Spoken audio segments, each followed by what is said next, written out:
Not at all. I mean, I got an opportunity. You know, I want to thank Coach and the organization and stuff for letting me have that opportunity to play and grow as a player. So I think I came a long way from day one training camp and preseason. So I feel like the process was good. I know you have, with that said, I know you have a lot of confidence in your ability. So once you did start getting a chance, and Byron said he always liked that you didn't back down from anybody, and you took the challenge. How did you actually turn that into it being such a positive for yourself? I mean, for me, I think it's just my aggressive nature. Just going out there, just competing, and just trying to win games and stuff. And it just kind of came all into place. I was in the gym, before games, working out and stuff, and going hard like it was a game day for me when I wasn't playing. So when the time came and presented itself, I kind of just took it and ran with it. What did Mitch and Byron tell you to work on this summer? Seems like they're giving everyone a few things to do. Everything, a little bit of everything. Big thing for me is what I've heard. Mostly what they was talking about was leadership, and working on my body and putting on some more muscle and stuff like that. But they want me to work on everything though still. How do you work on leadership? What's the path to that? Just watching great leaders, how they work. Just it's kind of one of those things you gotta have in you. I feel like I'm a capable leader, but I just need to step into that role and just take it. Who are the guys you're studying with? Chris Paul,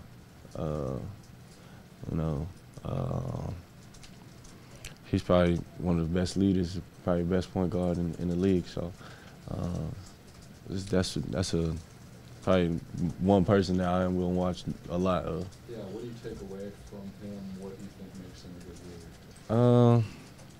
leader? He gets his point across, and he gets still gets everybody involved. He makes everybody happy around him, but he still has that presence of like control and demand from his teammates. Can you learn about leadership, or did they talk about leadership from not just basketball players, but like looking at like leaders in other sports or in other? Nah, I mean, I'm kind of just staying in the same realm, just keeping it basketball. You're like watch Patton every day for the next day. Yeah. How hard was it going up against the other guards in the West? I mean, you could watch Chris Paul, but actually going up against him and Westbrook and Taylor all season long, how hard was that for you? I mean, it was tough. It was no nights off. The West is, the league in that position is tough. But, playing against them, you see the tricks and stuff they do, how they get places and, how they interact with their teammates and stuff like that. So, it was a great experience for me, learning experience, if anything. So, I'm just trying to take everything what I learned and just kind of keep progressing and getting better. You also started hearing other guys praise you, veteran players, like Paul was saying that you're probably the steal of the draft. And when you hear that from other guys, how does it make you feel? It's just kind of just a compliment of just my hard work and stuff like that. But I'm I'll put this season behind and try to come back next year stronger. Cause I'm not satisfied with what I did this year, and I'm just trying to come back and be better for sure. Do you think you showed them enough that you could be the starting point guard of this team? I'm not sure. I think I had a good year though. I got a lot of areas I need to improve on, but I couldn't tell you what's going on for the future. Did you get that? I don't know, that sense from when you talk? Nah, nothing like that. You just talk about positions just in terms of like maybe the draft will land a point guard and that would dictate you spending more time in two guard. Did that come up at all? No, but they did tell me that they wanted me to work on playing off the ball a little bit more, coming off screens, shooting off screens, and defending two guards, and that comes with being in the weight room, putting on some more weight and stuff like that.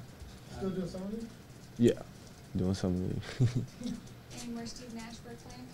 Yeah. I think he's out of town right now, but you know, take a few weeks off, and then you know Steve will be back. This home for him, so we'll be in here working. Jordan, I know you were cognizant of the rookies that were taken ahead of you, and just generally in competition, but how did that push you through the season? Did you start, once you started to get playing time, would you start to look forward to that? Would you look at your numbers or anything to compare to? Would you watch film of guys? How did that whole thing go for you, think, competition-wise? For me, it's just always in my head. I think from day one when I came here from Summer League, I had a chip on my shoulder. And, you know, I was out here to prove something. And just when I got the opportunity, I don't look at the numbers or nothing like that. But every time I stepped on the floor, it was just you know, I was just trying to just prove people wrong. So when I seen who was on the other side, it was just kind of one of those killer mentalities that I had to approach. Carlos just said you're like a baby Westbrook. What's your take on that? I mean, that's a great compliment, you know, but I kind of want to be my own player and, you know, just kind of take things from all the good guards around the league and hopefully become something myself. What did you learn from Kobe this year? To think the game. You know, he almost is like, it's almost like a math problem for him in the games. You know, when I came to the bench, he was come over there and tell me to do something in the game, and it would happen, and it was just like, how you know that? And but I mean, I guess that's from experience being in the league that long. For him, it's just, for me, what he told me, just kind of think the plays and, you know, make them happen yourself and, you know, just do them. How do you process having guys like Steve and Kobe giving you directions on the bench or even in practice? How do you process that as your first year in the NBA? Just listen. Don't say nothing. I mean, I'm just kind of just take what they said and just kind of try to put it on the court and in the game, and you know, it was just part of my learning process, I guess what you could call it. But in terms of like processing it, I never looked at them like, oh man, this is Kobe and this is Steve. I looked at them like, yo, these are my teammates. Like, I appreciate them helping me through this time. What are your expectations for your first year being in the NBA, coming in? Were those different from now when you're looking back at the season and what you get to experience? No, I really didn't expect much. I kind of just came in here. I wanted to work hard and get better, and that was it. I never thought I was gonna come in here and start games and play the minutes I played. So I just came and just wanted to work, and you know, I was just happy to be in the NBA and part of this organization. Hey Jordan, you talked about the leadership part, but there's some games where you were vocal, got on guys. What was that like, just knowing it's your first year, some of the times it was veteran guys? For me, it's just wanting to win. So sometimes it just come out of me just because I want to win, and you know, and I feel like that's kind of the next step in terms of me growing as a player, that leadership and speaking up. Not only speaking up when something bad happens, or just being able to talk throughout the whole game and, you know, encourage my teammates and, you know, just do a lot of talking. Do you sense they kind of handled that well? First season. Yeah, I think they did. You know, after, you know, we come into timeouts and, you know, it's probably a little more chilling, but like in the heat of the moment, it's kind of like two pit bulls fighting each other. But but when we come in the huddle, it's more like talking more in depth, what I would say. How much off-season time will you spend here versus in Texas before summer league? I'm be here all summer. This home for me. Jordan, a lot of second-round picks are just trying to make the team for that year. you know, and some don't. And it's just how the league works. Was there a point during the season when you started to feel the narrative changing and started to feel like a little bit more like maybe a piece of the future in the way that even that you talked to Byron and Mitch?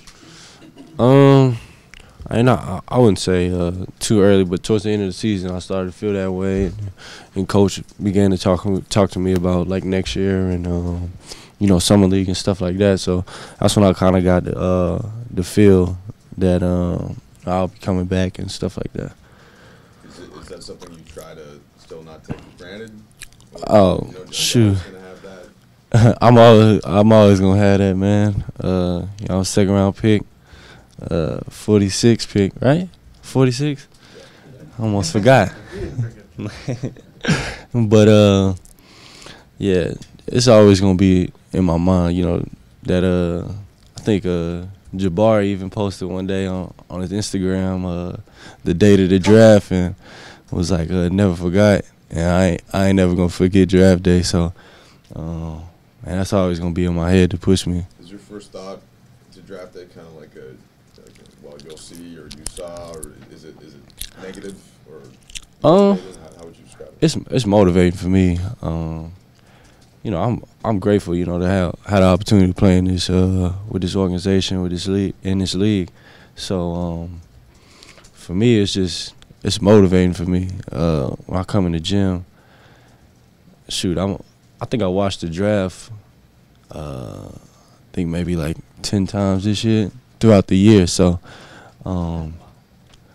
it's just kind of one of those things that keep me hungry. And you know, when I have a bad game, I watch the film and just kind of just remember everything. And I try not to put two bad games together, and that's kind of what just gets me over the hump.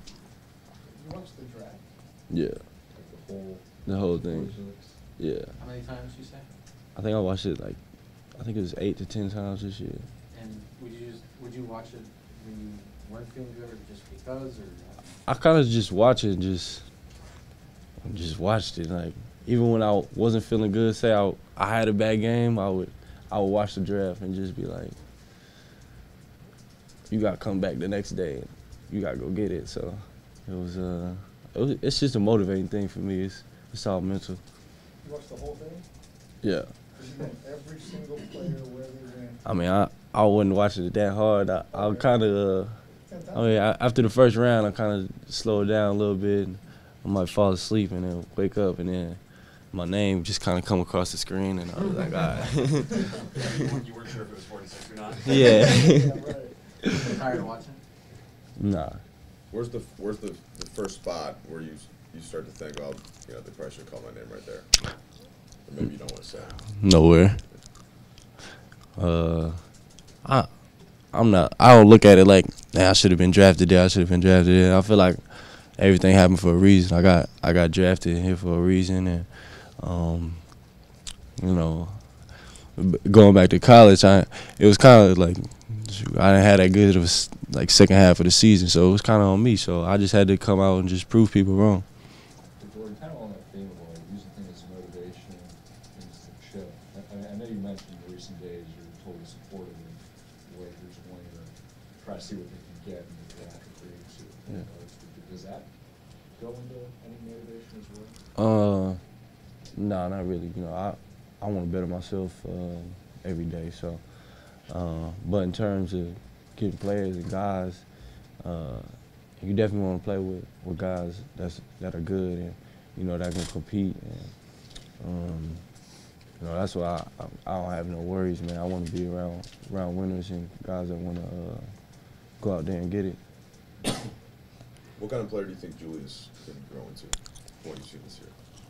I think he a beast. I ain't seen nobody 6'8", that size, 6'9", that can handle the ball like that, and he's fast. Man, he can get it off the rim and take it himself and make plays as well. It's gonna be crazy to see him develop into the player that I feel like he's gonna be great. So it's gonna be cool to watch his process and you know how he comes out next year. And I know he's hungry, and I feel like he's gonna have a good year next year.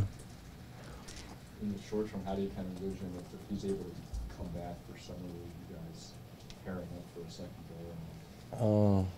I think it's gonna be fun this year, man.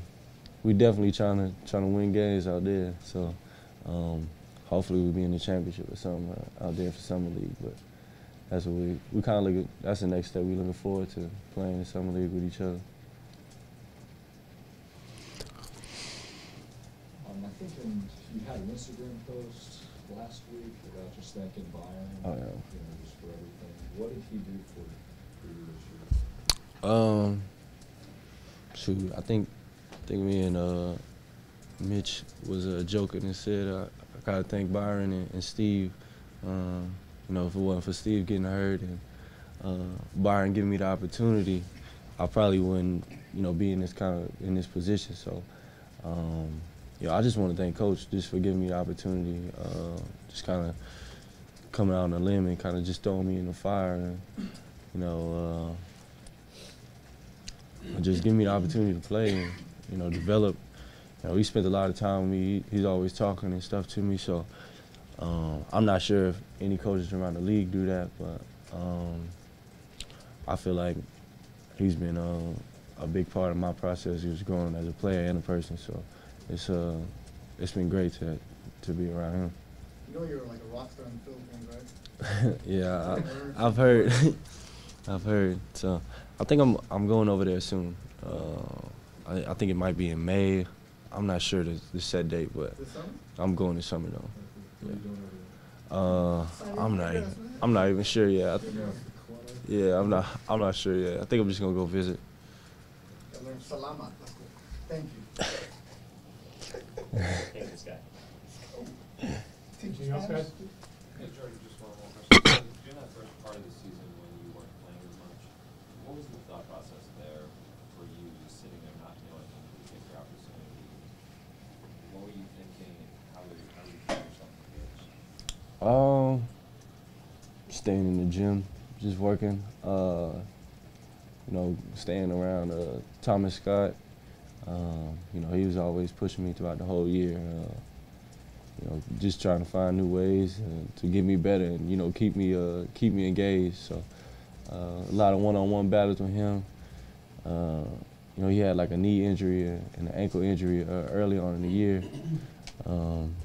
He doesn't want to say it was from my one-on-ones, but I kind of put it on him a little bit this year.